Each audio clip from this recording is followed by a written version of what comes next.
from the day it opened in 1921, the Music Box became one of the most admired theaters on Broadway. The Music Box is so unbelievably intimate, even though it's almost 1,000 seats. It has this feeling like every single seat is a great seat, which is the beautiful karma of that house.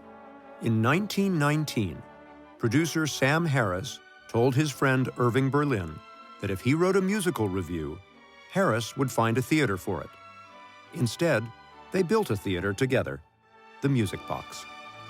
When he started his first review there, a lot of people were saying he would go bankrupt, that it wouldn't be a success. Plus, he looked at all the details. He put a lot of money into costumes, and no money was spare for the reviews. So it was a success, and he made money. In the course of his long career, Irving Berlin wrote more than 1,500 songs that touched the heart of the average person. You have to think Irving Berlin is a pure songwriter in a way that has made his work last and succeed even to today. To design their theater, Harris and Berlin spared no expense and hired important theater architect C. Howard Crane. The exterior is entirely limestone, which is very unusual for a Broadway theater. The design of the interior really follows the design of the exterior. It has very elegant niches with murals, and the murals are of classical ruins, flanked by really grand American eagles. Everything from the boxes to the lounges outside the bathrooms to the water fountains. Every single detail was made as elegant as possible. For the next 4 decades, the Music Box attracted an impressive array of talent, including the Pulitzer Prize-winning playwright George S. Kaufman, whose sophisticated, madcap comedies helped define the 30s. In the 1950s, the psychological dramas of playwright William Inge brought the heartland to life on the stage of the Music Box.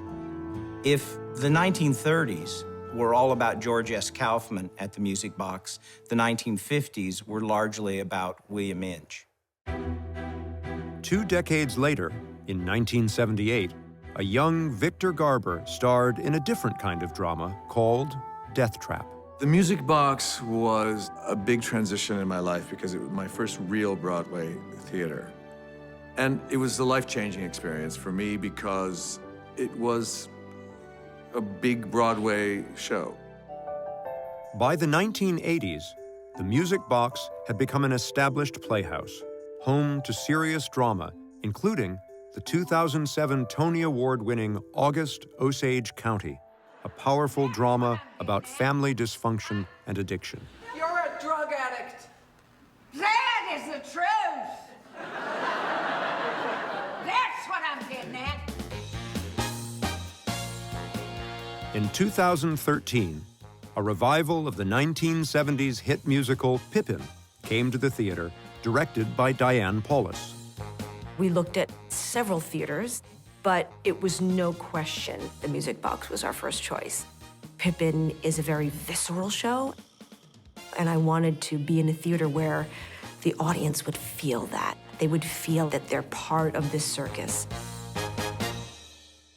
Just as Irving Berlin proved his exceptional talent in another era, his spirit continues to inspire younger generations, like Matthew James Thomas, star of Pippin.